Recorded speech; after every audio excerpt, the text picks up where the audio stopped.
ஏபிசியில் பார்த்தீங்கன்னா நைட்ரஜன் வந்து ரெடி பண்ணியிருப்பாங்க. நைட்ரஜன் வந்து தான் ப்ரெஷர் பவுடர் நேரம் வெளில வராது. ஸோ அப்போ அதுக்கு அந்த ப்ரெஷர் காட்டுது பார்த்தியா, அந்த ப்ரெஷர் காட்டுறது நைட்ரஜன் கேஸில் வச்சு தான் ப்ரெஷர் பண்ணியிருப்பாங்க.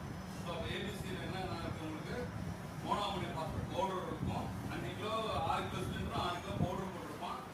அதை வந்து உனக்கு அந்த பவுடரை வெளியில் தள்ளுறதுக்கு அந்த ஃபியூஸ் டியூப் அமுக்கும் போது பவுடரை வெளியில் தள்ளுறதுக்கு அது உள்ள இருக்க கேஸ் வந்து நைட்ரஜன் கேஸ்.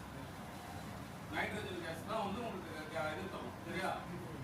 ஆமாம். இப்போ நீங்கள் அங்கே பார்க்குறது என்னென்ன ஸ்கில் பார்ப்பீங்கன்னா, ஏபிசி பார்ப்பீங்க, CO2 பார்ப்பீங்க, அப்புறம் வந்து வாட்டர் டைப் எக்ஸ்பியூசர் பார்ப்பீங்க, ஃபோம் டைப் எக்ஸ்பியூசர் பார்ப்பீங்க. அது இல்லாமல் பிசி, அதாவது டிசிபிலே 2 சொல்லியிருந்தோம். ஒன்று ஏபிசி ஒன்று, இன்னொன்று பிசி ஒன்று. பிசின்றது பிசியில் இருக்கிறது வந்து சோடியம் பைகார்பனேட் பவுடர். அது white colour powder, sodium bicarbonate powder.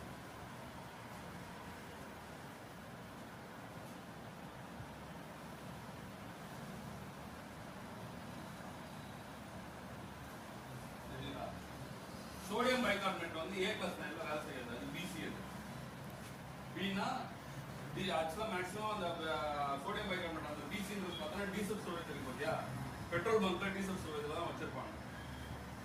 சரி, அது மேக்ஸிமம் அந்த பிசி பவுடர் பார்த்தீங்கன்னா இப்போ நீங்கள் ஏன் பார்த்தோன்னா டீசல் ஸ்டோரேஜ் கிட்ட தான் வச்சிருப்பாங்க. அது ஆமாம், டீசல் ஸ்டோரேஜ் கிட்ட தான் வச்சிருப்பாங்க, சரிங்களா? சரி, இப்போ நம்ம ஏபிசி என்னன்றதை பார்த்தோம், ஏபிசி எதில் வேலை செய்யறது பார்த்தோம். அடுத்து CO2 வந்து ஓப்பன் ஸ்பேஸில் வேலை செய்யாது.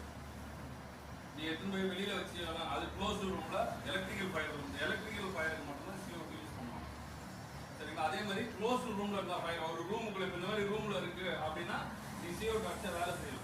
ஓப்பன் ஸ்பேஸ்ல இருக்கு CO2 வச்சா வேலை செய்யாது. ஏன்னா CO2 இது வந்து அதிகம்.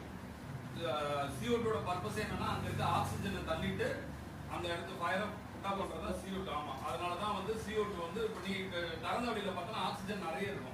அப்போ அந்த ஆக்சிஜன் என்ன பண்ணா CO2 தள்ளி விட்டுட்டு ஆக்சிஜன் திருப்பி வந்து ஃபயரை ஹீட் பண்ணும். அதாவது இப்போ நம்ம பொருள் எரியறதுக்கு என்ன காற்று தானே வேணும், அதை ஆஃப் பண்ணுறது தான் CO2 யூஸ் பண்ணுவோம். அப்போ CO2 நீங்கள் வந்து ஓப்பன் ஸ்பேஸில் யூஸ் பண்ண முடியாது. அதே மாதிரி எலக்ட்ரிக்கல் ஸ்டார்டர் ஃபயருக்கு மட்டும் தான் நீங்கள் CO2 யூஸ் பண்ணணும். இது பெட்ரோல் டீசல் கேஸுக்கு யூஸ் பண்ணலாம்.